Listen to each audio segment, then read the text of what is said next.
di lingkungan Kementerian Pertanian saat menggeledah rumah dinas Menteri Pertanian Syahrul Yassin. Namun saat KPK tetap ada kecurigaan bahwa dana-dana pensiun yang dikelola perusahaan BUMN pun mungkin ada indikasi yang sama.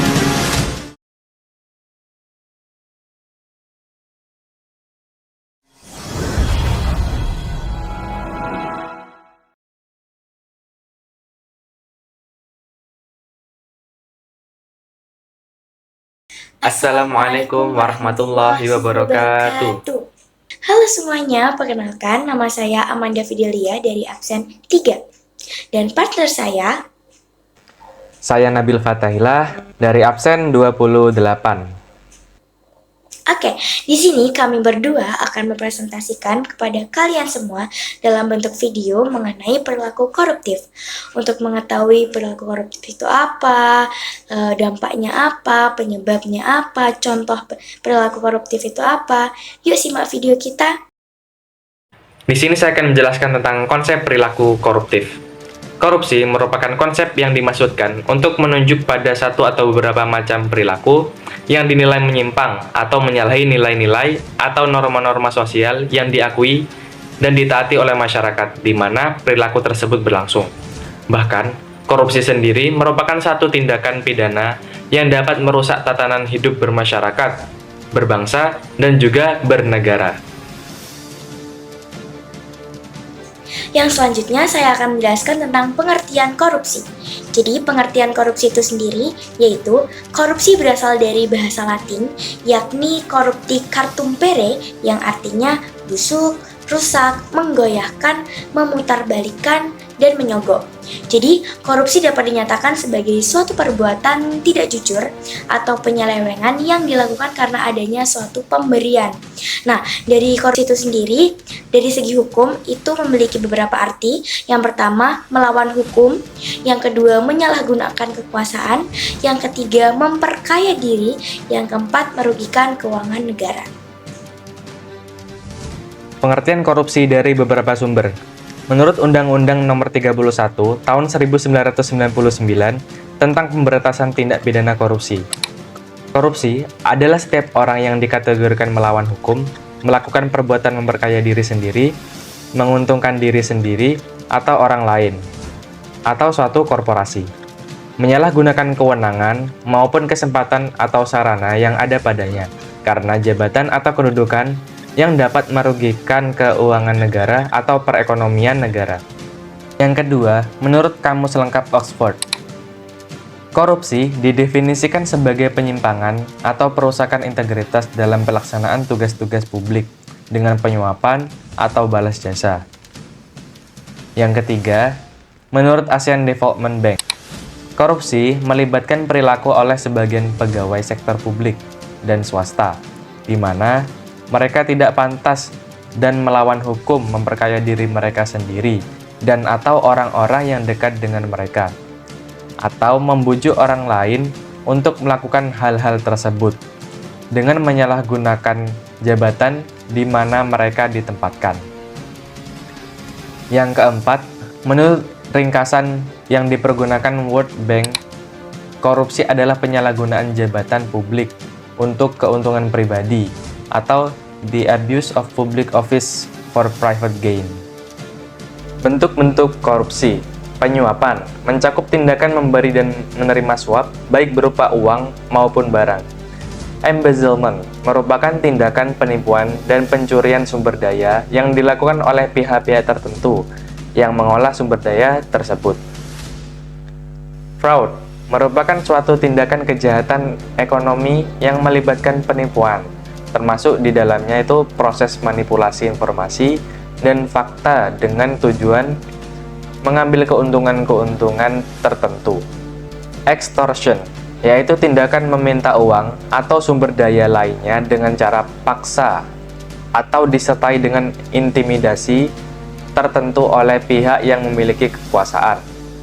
Favoritism, yaitu mekanisme penyalahgunaan kekuasaan yang berimplikasi pada tindakan privatisasi sumber daya, melanggar hukum yang berlaku dan merugikan negara.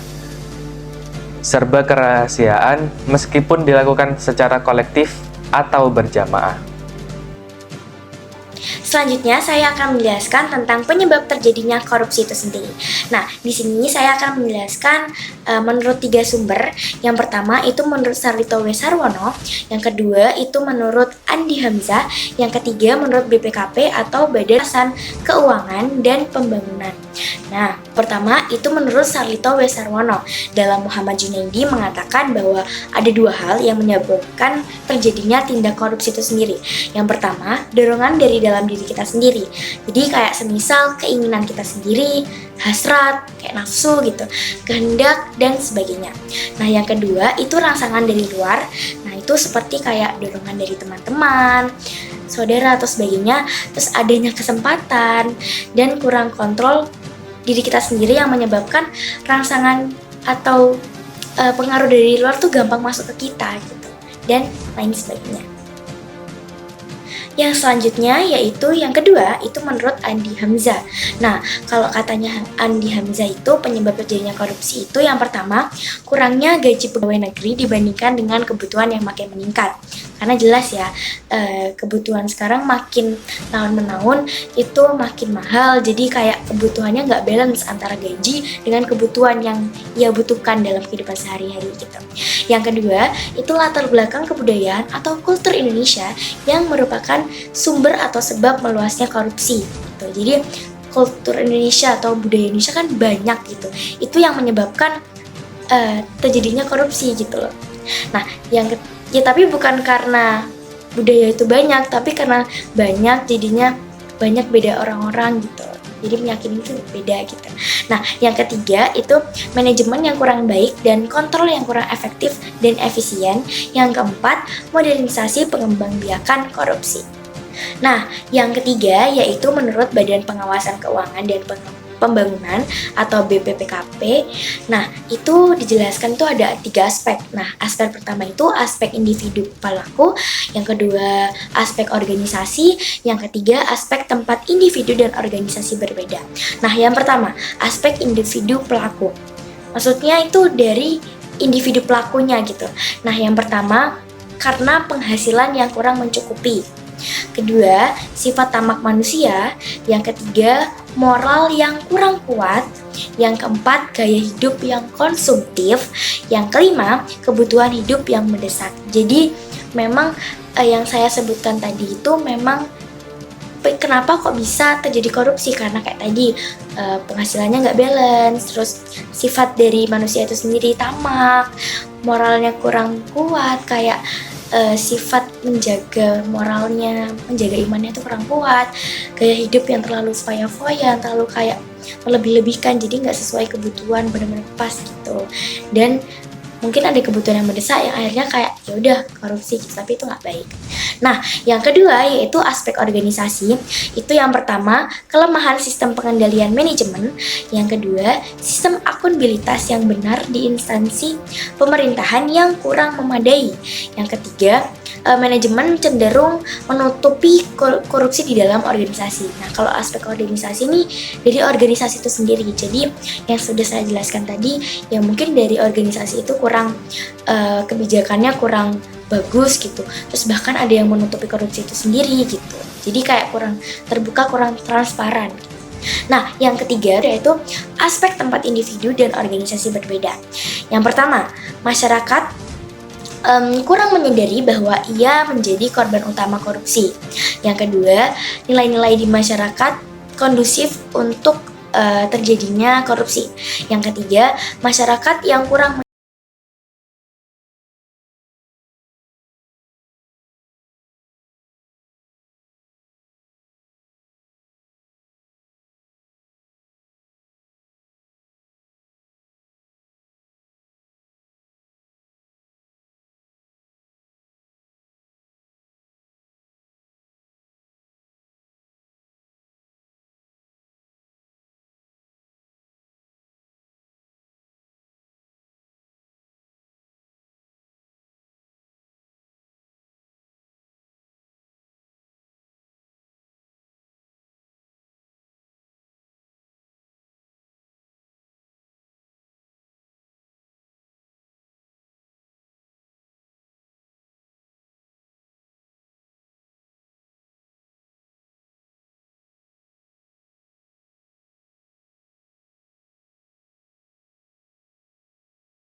kami sampaikan. Kurang lebihnya mohon maaf. Kami pamit undur diri. Wassalamualaikum warahmatullahi wabarakatuh.